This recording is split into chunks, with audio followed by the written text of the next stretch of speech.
September 17. Today's excerpt is called, Chastening equals Child Training. Now no chastening for the present seems to be joyous. Hebrews 12:11.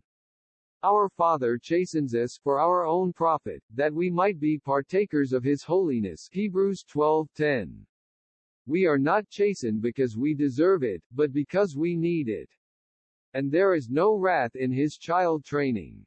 Many have the wrong idea of that word, chastening. We think, perhaps, that it represents God as having a big stick in His hand and knocking us about all the time. You have only to make a mistake and down comes the big stick. That, of course, is a totally wrong conception of the Father, and is not, at all, what the word means. The word, chastening, simply means child training, which has to do with sonship. Sonship in our Father's mind is to have people who are reliable and responsible, who know in their own hearts what is right and what is wrong, and do not have to be constantly told and admonished.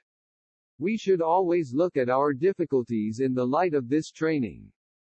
It often seems that the life of a Christian is more difficult than any other life, and more troubles come to us than to anyone else.